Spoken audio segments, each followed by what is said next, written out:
gusto na ibintan. Isang nakakatakot at nakakagulat na desisyon ang aking nadatnan dito kalati niya. Para ho makalabas si ini ang kapalit nga ho ang bata. Hindi ko akalain na pati ang ganitong klase ng desisyon ay may isipan ng kanyang ama. Sabi ko po sa tatay ko, hindi po ako papayag. Doon po ako sobrang nasaktan. Umiyak nga po ako doon.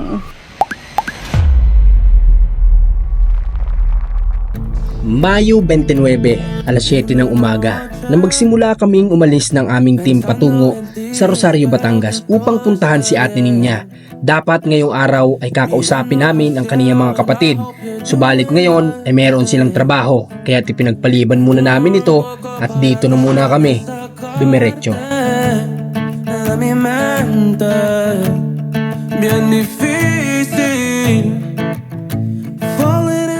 Guys, welcome back dito sa ating munting channel at salamat sa lahat ng mga supporters natin na nag-antay ng episode dito kay Ate Ninya. Alam kong sobrang miss na miss nyo na sila.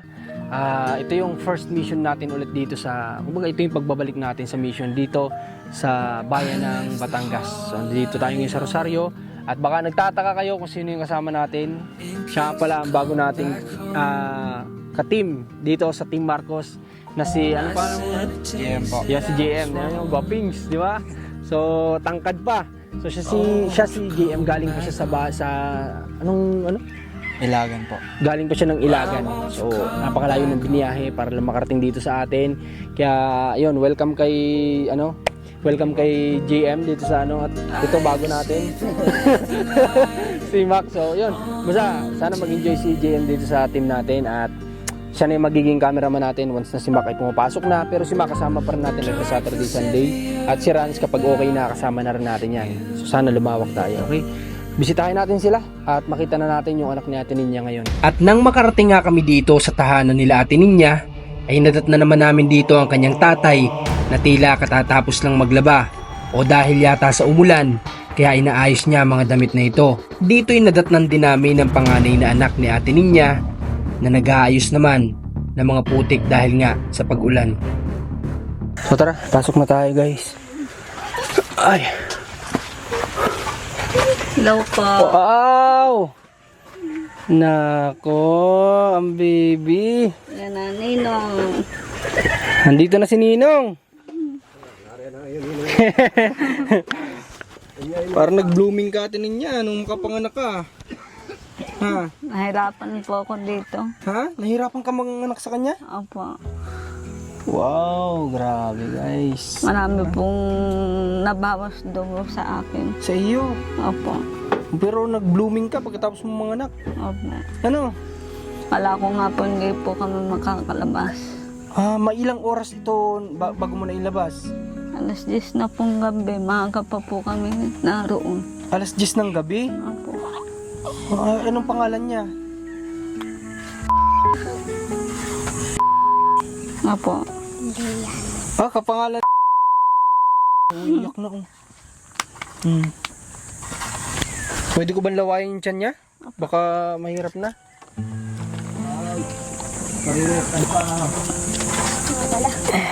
So, kumusta naman kayo Ate Ninya? Sa loob ng halos isang linggo hindi ako dito nakapunta. Ang problema ko, ara, di nilang po kami nagsisiksitang pag-ulan. Saan? Di ni po sa solo pare. Ay, hala, kawawa naman yung anak mo. Opo, kaya po kailangan po namin po yung... Tulda. Opo. Ito na nga yung sinasabi ko guys, ay na mahirap kapag magtitiis sila dito. Diba? Kaya nga nung last vlog natin ay sinisikap sana natin na sila ay makalipat pansamantala sa maayos. Kasi ang iniisip ko ngayong bata, hindi lang para sa kanila ay yung bata pang unang-una. Kasi baby ito, wawa ito. Dapat ito ay nasa maayos na sitwasyon. Di ba? Ang ganda ng anak mo. Ano? Ganda ng anak mo. Marami nga ako nag-aampon. Ay, Agad, sabi ko hindi ko pwede. may mga gusto mag-ampon. Pero Ate Ninya, ikaw sa kahit na ganito na simple lang yung buhay, kahit kailan hindi mo naisipan yan. Hindi po. Ang magpaampon. Hindi po. Kahit po magbinta ng anak, hindi ko po magawa. Tama yun. Masakit po sa isang ina. Tama yun. Balita ko sobrang nahirapan ka nga daw dito. Opo, sobra po kasi po malaki nga po ari. Sabi to, ang kilo niya nung nasa loob, 2 kilos. Tapos nung lumabas, nadagdagan. Opo. Bali, naging ilang kilos yun nung lumabas? Kulang na lang po 0 para po 4. Ibig sabihin parang 3.5, ganun. Apa. Grabe. Kamukhang kamukha din yung mga lips niya ni Leah, ano? Ito yata na paglihian mo dyan. So, ayun guys, atin niya, iniisip-isip ko nga nung nasa Bicol kami, na yung umuulan-ulan na. Opo, malakas nga pong ulan din. Oo, alam mo bang sobrang taranta ko na makabalik na dito. Alam mo ba na kahit ang dami-dami pa namin kailangan gawin, gusto ko na ditong bumalik. Kasi nga, unang-una iniisip ko na yung sitwasyon nyo, na alam kong nag-uulan na tapos kayo, di ba nabanggit nyo nga kasi sa akin na tumutulo itong bahay nyo. Opo, Tapos nakita ko nga na puro sahod ng mga timba-timba dyan. Opo. Kaya iniisip ko tong anak mo, sabi ko naku, papaano na. Kaya po minsan po pag po malakas ang ulan, kalong ko na lang po aray. Kahit po ako napuyat. Kawawa naman guys. Kalong-kalong mo lang. Oo naman. Kaya nga sabi ko nakikiusap sana ako dun sa pinsan mo. Sabi ko baka pa pwedeng wag muna kayo dito umuwi.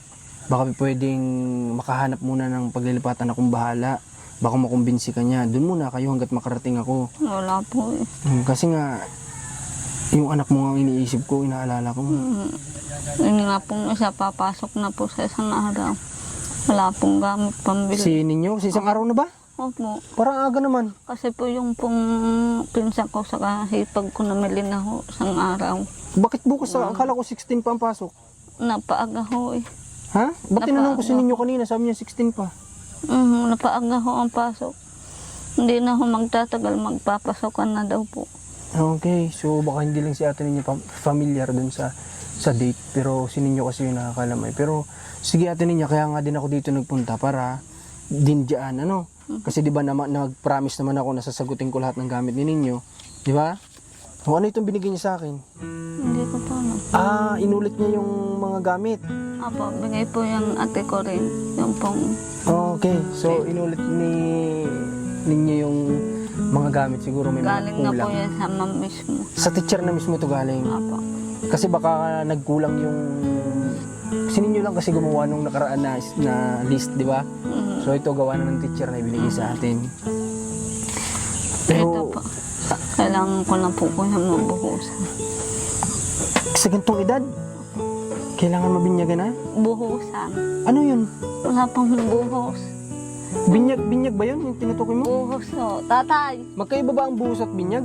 Iba ho yun. O sa religion nyo yun, buhos ang tawag? Buhos. Tawagan mo mama. Saan siya binubuhusan ang baby kapag ganun? Sa ulo po. Sa ulo. Saan ba, di ba magpapabuhos siya dun sa religion nyo? Dito po sa amin. Saan ba binubuhusan ng ganyan? Tatay. Sa bumbu. Saan pong lugar, tatay? Pag nahiga, tulad yan. Yan. Pag hiniga, kayong mga ninong, kung sino mga gayan ba wala, di purukse. Yan ay nakahawak na gayan di yan. Bubuhusan naman noong dini, ng kaunti lang naman patak pag namabuhusan ng kaunti, yun ay may bulong. Ibubulong sa bata. Sino tatay magbubuhos dyan sa kanya? Yung taga-rining matanda, Pastor o ano lang, pupunta lang dito? pupunta lang siya dito. Okay, sige. Ganun lang pala. Yan eh, halimbawa ikaw ninong, nakagayang ka lamang. O, miya-miya kung gusto ninyo, kung may nagkakatawa at may picture, halili kayo magpapaikot bago ipasok sa kanya ulit. Okay. Yung ganyan lang naman yun. Okay, sige. At yun, kaya may bulong para yung masamang espiritu ay huwag makapasok sa kanya. Ay, pagpe-pray siya, parang pagpe-pray kay God, ganun. Dahil hihipan yung dito, yung hihip na yung papasok sa kanya, Okay. yun ang susuporta sa kanya. Sige, kailan nyo ba gusto? Bukas, isang araw? Bukas, ang bala ko'y bukas. Sige, tingnan niya, akong bahala sa isang araw, ha? Para mapabuhusan yung anak mo. Ano? Walang problema yan kung di siya nag-iiyak. Ano, niya, huwag kayo mabahala. Kasi huwag ka mag-alala, kung di yan umiiyak ngayon, abangan mo na lang paglaki, iyak niya nang iiyak. Ha? Baka kasing kulit nito yan. Ito kasi ninyo, sobrang kulit nito. So kapag ganun kasi ang bata, kapag tahimik yan ng baby, matik paglaki niya makulit yan. Kapag naman iyakan ng baby, kadalasan paglaki mabait. Ito, sininyo tahimik ba ito ng baby? Iyakan rin ho. Iyakin! Ayaw So- tuwahan ho sa akin, sa tatay lang. Okay, sininyo ang pinakaunang tao na nagbali ng paniniwala ng karamihan na kapag iyakin ng baby ay tahimik paglaki. So sininyo, iyakin ng maliit, ngayon sobrang kulit. So ikaw lang ninyong bumali nun, ha? Pero ate niya, may iba ko, bakit wala ka daw dala ng mga gamit nung pumunta ka ng... Nalimutan ko po. Ha? Nalimutan ko po. Sa sobrang na pong sakit ang aking baywan. Alam ko yun na ikaw ay makakaramdam ng sakit. Kaya ang ina-expect ko si tatay yung magpiprepare nun. Opo. Di ba? Pero yun nga, wala ka daw dala. Nga po. Kaya si ate Lynn, siya pa ang nagbili ng lahat. Buti na lang din may communication kami na sabi ko nga, gastusan niya na muna ikaw at ako na lang bahala pagpunta ko dito. Oo nga po. Pati yung bayad sa hospital, ay sa pinag-anakan mo. Kahapon po rin, naturukan. Kahapon ngayon, Naturo ka na kahapon? May lagnat siya ngayon, wala naman. wala naman po. Ang balik siya. Kailan niya? July.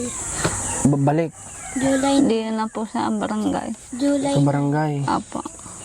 Grabe, ate niya, ang init dito sa bahay niyo. Nga po. Dapat ginagamit yung electric fan na dala ko, ginagamit niyo ba? Pag nga, ganyan ho, mainit. Pag naman ho, gabi maulan. Kawawa tong anak mo, Talaga bubrong po ko yan. tulong-tulo ho po diya. Okay, sige, ganito. Ninyo, hawakan mo na to, ha? Ganito, ikaw ba, pwede ka bang samahan ni tatay na bumili ng gamit mo? Pwede? Opo. Kaya po yan. Bibigyan ko kayo ng pera, tapos pasamahan mo siya sa tatay mo, ha? Para makabili na ng gamit. Ano?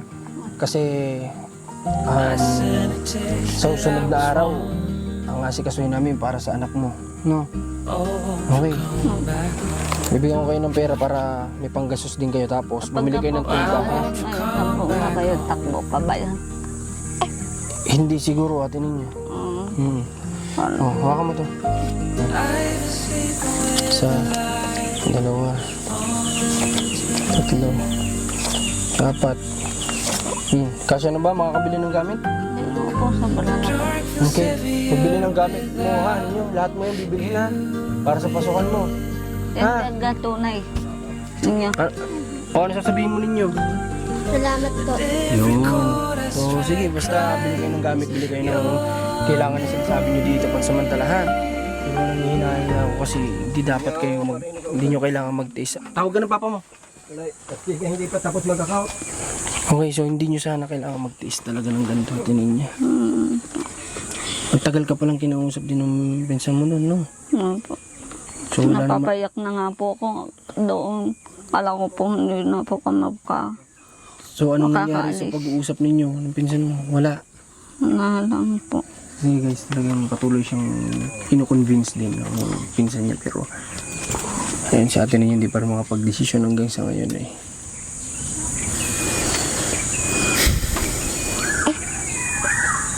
Pero kumusta ang pakaramdam mo ngayon?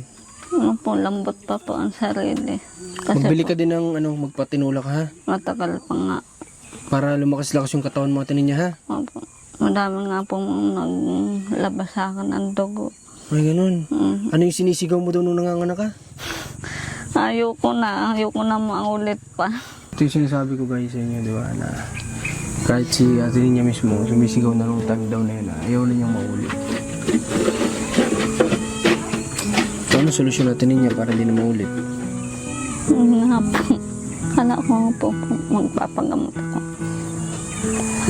Nagpa-inject ka ba ng ano? Hindi nga po. Hindi pa? Parang daw po wala din. Wala dyan ganun? Alright, so wala daw yatang ganun dyan. Sinabi ko na kasi yun na kailangan natin niyang magkaroon na ng family planning para nang sa ganun hindi na ito maulit pa. Pero ang pinakang number 1 natin ninyo solusyon nito para hindi na maulit pa ay sana tinanggap mo yung offer ko sa iyo. Hindi na talaga maulit yan. Hanggang ngayon ba ninyo hindi mo pa rin naiisipan na kawawa talaga kayo dito sa bahay na to? Ay, anak mo, kahit para sa anak mo na lang sana. Yung nga po, kailangan ko na nga po ang ano. Yung nga pong titirhan namin. O yun nga, yung titirhan. Ano, sa tingin mo? Katulad ko ito, nagbisita uli ho yun, naglupa din. Ano sabi? Gusto nga ibenta na. Kahit Kagaya yan. Diba? Sinasayang nyo kasi rin yung offer ko sa inyo atin sa totoo lang. Hindi lahat ng pagkakataon ay hindi lahat ng panahon magkakaroon kayo ng pagkakataon na pabigyan ng opportunity na gano'n, na oportunidad. Di ba? paano na lang kung dumating yung time na mapagod na rin kaming kaka-offer sa inyo, diba? Kasi siyempre pakiramdam din namin nasasayang lang yung oras namin sa pag-effort para sa inyo, diba? Paano kung dumating yung time na mapagod na kami sa ganun? Okay lang po. So, paano yun? Kung okay lang, anong ibig sabihin ng okay lang? Okay lang na mag-test ka dito? Kung talaga po wala. Meron sana tinin niya, ayaw mo lang. Nga po, kita ko po yung picture ninyo. Na daan po kami sa tapat. O yun na nga. Meron Nag-ayos sana, po ayaw mo kami lang. kasi papel. Baka daw po kaya yung manawa sa bayad sa upa. Walang problema yun natin niya sa... Hindi naman ako atin niya mag-offer sa inyo. Kung alam kong hindi ko kahit pa paano kakayanin. Di ba sabi ko sa inyo, turuan nyo din ang magandang asal to anak nyo. Mukhang hindi natututo sa inyo guys ng ano. May talino siya. Kaso hindi natututo ng good moral itong bata. Sino nagsabi na baka manawa kami sa pagbabayad ng bahay? Ang tatay. Hindi naman kami ati niya papasok sa isang bagay na alam namin hindi rin namin kahit paano kakayanin, di ba?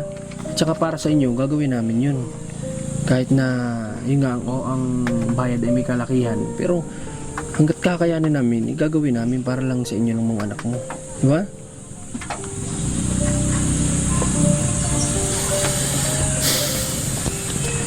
Okay, so paano anong plano nyo sa anak mo na pa birth certificate, na pagawa na ba ng birth certificate yan? Opo. Sino naglakad? Matilindi po, kasama po ako. Kasama ka? Opo. Nakasama ka na kaagad? Kaya po napansin ko po nga yung bahay tuturo ni... Nakita mo? Kung anong masasabi mo nung nakita mo yung bahay? Wala po. Maganda. O, di ba? Kasi po mahina po yung jeep tuwakbo. Kaya kitang-kita nyo. Along the highway lang kasi yung hinanap namin nun ni Mac na titiran sana nila. Okay, sa totoo lang, atinin niya, ako, kahit na nababash na ako ng mga tao, na tigilan na kita, huwag na kitang tulungan, nasayang lang daw yung tulong ko sa inyo, eh hindi pa rin ako tumitigil hanggang sa ngayon kasi nga, atinin niya, gusto ko pa rin na bago ako huminto, eh mailagay ko kayo sa dapat na maayos, di ba? Sabi ko nga sa kanila, kaya kong itigil tong pag-video na to, kahit walang video dito sa inyo, kahit walang vlog. Diba? Tutulungan ko pa rin kayo kahit walang vlog. Diba? Kaso nga lang, mas marami pa rin mga tao ang nagsasabi na sinubaybayan na nila kayo, gusto nilang makita hanggang sa makarating ka sa maayos na kalagayan. Diba? Kaya hanggang ngayon, nag-video kami. Pero ako walang problema kahit itigil ko yung video na yan, wala namang problema sa akin yun.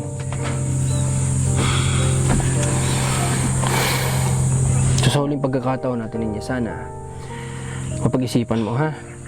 Ang paglipat ninyo, ha? Na mailipat ko kayo, sana sa pagbalik ko dito sa isang araw may resulta na maganda. Tinin niya. Ha? Pag-isipan mo na mabuti. Para sa anak mo, kawawa siya dito. Naawa ko sa anak mo.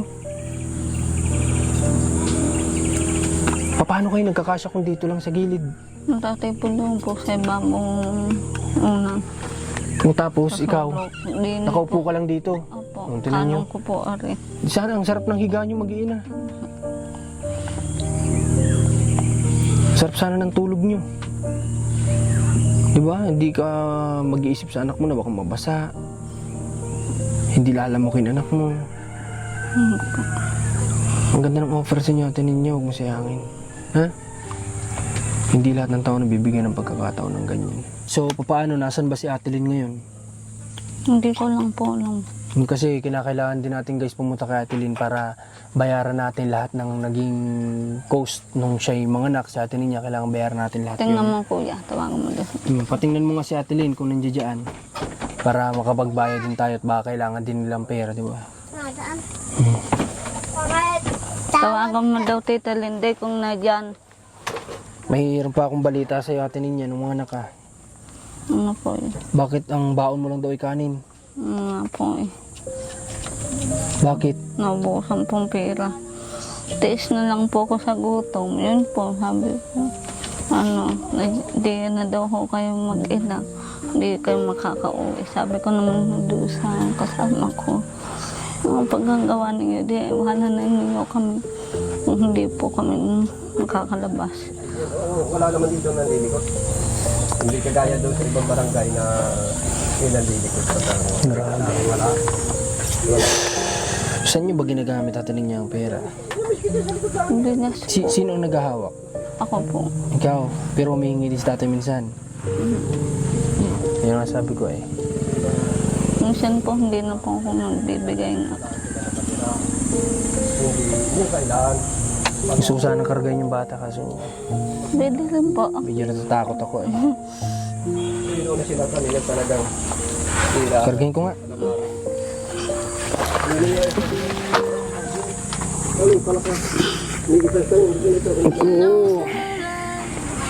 Ang una kong inaanak dito sa ano. You know me better than anyone I know. Pero nakakatuwa tong anak mo kasi hindi siya iyakin. Ano? Hindi iyakin tong anak mo. Iyak-iyak lang po yun doon. Pero ang dami niyang rashes sa atin niya. Opo nga. Huwag mo itong lalagyan ng pulbo ha. Dahil ang pulbo ay nakaka-asma yun. Opo. Hindi required. Kapag masakit ang tiyan, may mansanilya kayo dyan na dala ko, di ba? Opo. Lagyan mo, tapos itong nasa liig niya, pawis to atin niya sa sobrang init. Ha? Kaya kahit paano, electric fanan mo, yung hindi nakatutok, yung gumagalaw lang ha. Kawawa tong anak mo dito. Guys, sobrang naawa ko dito sa anak natin niya. Kaya syempre may anak din ako. So, yung anak ko nga, kapag ka pinawisan lang ng konti, talagang na kaagad namin kasi nga baka mabrungko, lalo ubuhin, sipunin. Di ba? Bait ng anak mo. Sobrang bait niya, hindi sakit sa to. Di ba? Hindi ka masyadong dito mahihirapan sa madaling salita. No? Hindi ka gaya ni Commander. Si Commander talagang puyat, talagang hirap din niya sa pagkakarga kasi iyakin si Cairo. Pero ito, kahit paano, hindi siya iyakin. Oh. Gantong-ganto si Marcos Liit nung baby pa. Hindi umiiyak, tulog lang ng tulog. Nandiyan na Tita Linda. Sige, karga na.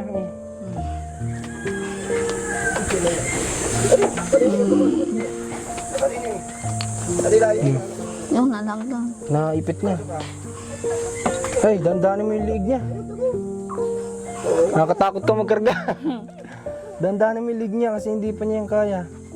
Kailan So, na po kayo balik? Sa isang araw. Anong oras ba ang ganyan? Alauna ng tanghali. Ganyan. O sige, para hindi sobrang aga para makapag-asikaso din kami. Tapos ngayong araw din mismo pa samahan mo na si ninyo kay tatay para makabili na ng mga gamit. Hindi ko lang kailan nga kayo pabayag. Yung suno na kayo hanggang tarangka. Ay di kung magkukulang, ay di madali na naman.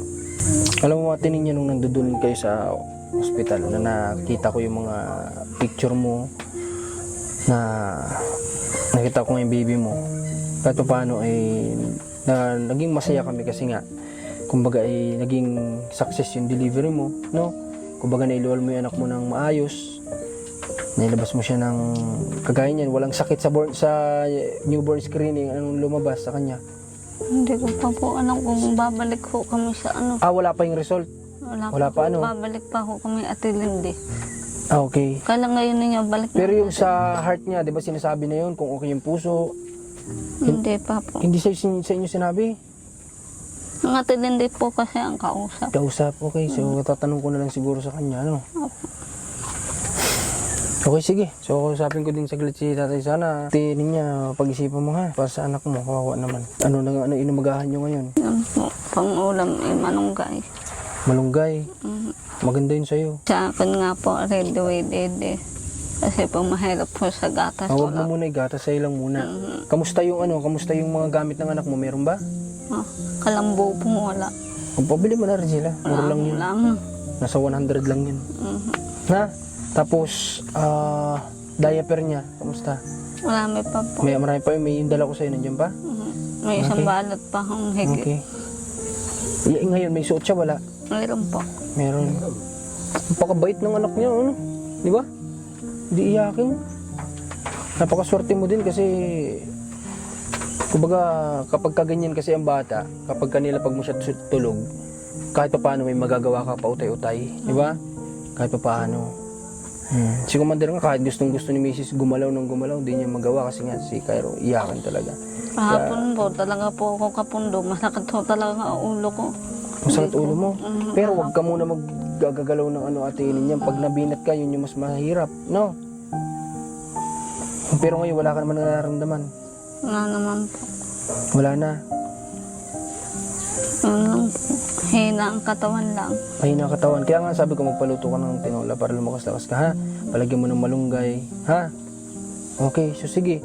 Sa ngayon, ay may mga asikasuhin pa din kasi kami. So, binisita ko lang kayo dito, no? Kayo yung pinakauna kong pinuntahan talaga, no? Dito pagka first mission ulit namin dito.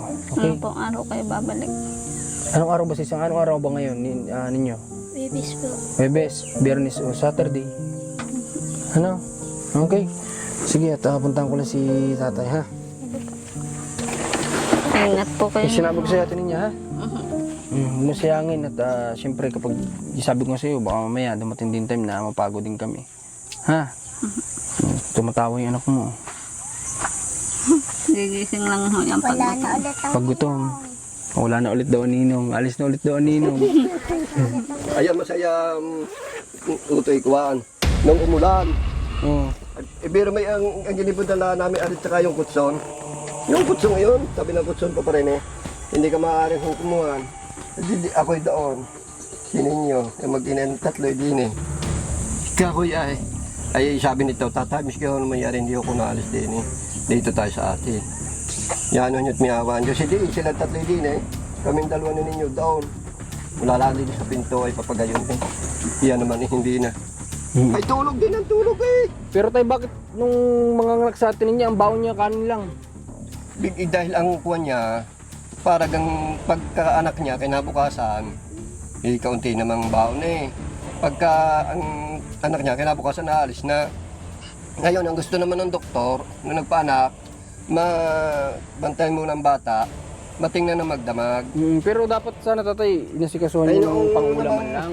Ang ginawa naman namin pamangkin, ay di doon na siya bumili ng Makakain. ginamit. At yun namang ibang gamit, doon na sa kanila galing. Tsaka tayo, dapat inanda mo na. Sabi mo nung una, ihanda mo yung mga Handa gamit. yung iba. Ba't walang dala? Pinapalik naman nila Ay, pinabalik? Ang iba naman hindi dahil kagaya ng mga pampers, mayroon daw naman. Ibinalik ko ang pampers. Yung pampers na bigay mo. Di kayo, pinamalik dito, binalik pa. Mayroon daw sila. Ikaw siya, sige, kumplito kayo Ito, may pampers din kanya. Kasi nung tumawag sa akin yung midwife, sabi nga ganun yung sitwasyon natin niya. Inawa ko, wala daw ulam, kanin lang, tapos wala pang kagamit-gamit yung bata. Hindi naman makakain yung pagkagayong alam na niya ng gayon Siyempre, kailangan din niya ng lakas. May nalaman kasi ako na bakit may plano pala sana dapat si tatay na ipagbili ang anak mo? Nga po. Totoo? Sabi ko po sa tatay ko, hindi po ko papayag. Doon po ako sobrang nasaktan. Umiyak nga po ako doon. Kala ko po ito na itong gagawin Bakit tatay. nakapagsalta naman si tatay ng gano'n na magbibenta ang anak mo? Mga po hindi nga po kaya ganyan nga. Mabayad? Opo. Grabe naman yun. Kasi sabi ng mga tao dito guys, nagpapasalamat talaga sila na sobra kasi dumating daw tayo sa buhay natin niya. Kasi kung hindi daw, ayun talaga yung plano nila na ibibenta ang anak natin niya Opo. para lang mailabas sila sa ospital. Grabe. Kung hindi nga po kayo dumating, yun nga po gagawin po. Kaya pala daw talagang ayaw mo magpaiwan sa ospital na walang kasama. Opo. Grabe naman si tatay. Sa Ganyan part po mo. sabi nga po tatay. Kung may ibabayad po sa ospital para ho makalabas si ini, lamang hitayan ko, ang kapalit nga ho ang bata. Ibibenta. Parang nga ho ganyan na rin. Sino sana ang plano sa anak mo? Sino dyan ang planong ibenta? Ha, Sino sana sa kanila? yun nga pong maliit ko. Grabe naman yan. Sanggol. Ano yan na isda? Ipagbili? Di ba? Doon nga po ako nasaktan sobra. Sabi ko sa tatay, hindi po ako papayag. Tingin niya, sana bilang nanay, protektahan mo naman sana yung mga anak mo. Ha? Alam mo ba yung paraan para protektahan mo sila? Nahihirapan lang po akong tuwakas ang kasama po ang tatay. Dahil lagi siyang sasama. Wala po nga po tuwakas na po. Mahirap lang pong gawin pag po walang katulong. At tingin niya, hindi dito nga kami para tumulong sa iyo, ha? Ha? Basta sana kung ano man ito mga magagawa namin para sa iyo. Wag kang na lang kukontra, ha? Ayun na lang ang hiling ko sa iyo, ha? Wag mong kukontrahin kung ano man kasi para mapaayos na kayo, ha? Tingin niya, ha? Ayos ba 'yon? Maayos ang usap natin, ha? Okay, wag mong kukontrahin kung ano man, ha? Sakyan mo lang kung ano yung kasi totoo namang nangyayari yun ay sabihin mo kung ano totoo, ha? Ganun, ha? Pag-uusap natin, ha? Maasahan kita dyan para sa anak mo, mga anak mo, ha? Para maging malaya ka na, mapayapa na yung isip mo, ha? Nandito lang kami, lahat kami nag-uusap-usap kami dito. Lahat kami nandito para sa iyo, ha? Kaya huwag ka matakot, ha? Okay? Gulat lang ako sa sinabi na yun na ibibenta yung bata, guys, kasi Pati nga po akong ina po, nagulat nga rin po ako yung sabi po ang tatay ganyan. hindi naman yan parang isda para ibenta, di ba? Tsaka hindi naman siya naghirap niyan. Si ate niya naghirap niyan para ilabas, di ba? Okay. So, tsaka ate niya kasi ang isa sa ang sasabihin ko sa iyo. Once na hindi mo kaya kasing protektahan ng mga anak mo, pwedeng kunin yan. Ano? Pwedeng kunin sila sa iyo. Mas mahirap 'yun. Di ba? Mas masakit para sa iyo kapag inilayo sa iyo lahat ng anak mo kasi papatunayan nila na hindi mo sila kayang protektahan, hindi mo sila kayang pangalagaan, kukunin sa iyo lahat yan. Yung po, pwede po kunin lahat sa akin kung ako wala na lamang.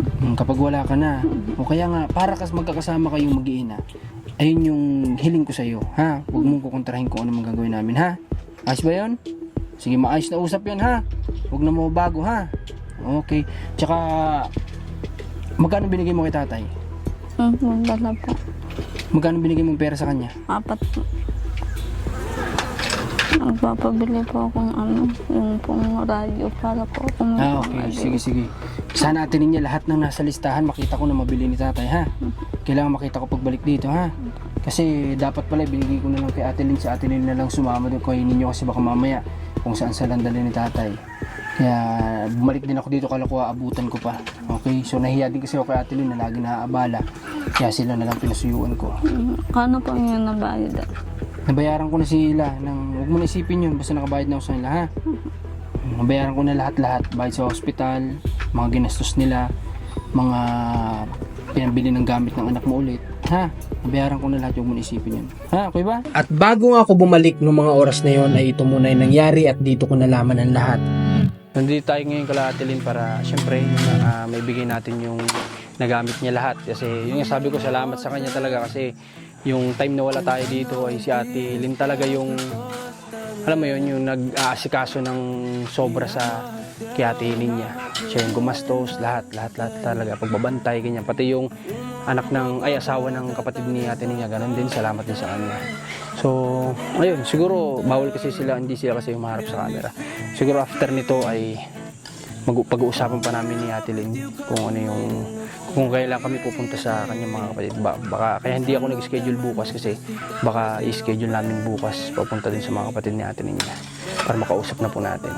Kaya yung gusto nila bukas, sinabi ko sa isang araw na lang para na sa ganun makausap na natin sila. Okay, okay, maraming salamat ulit sa lahat ng sumama.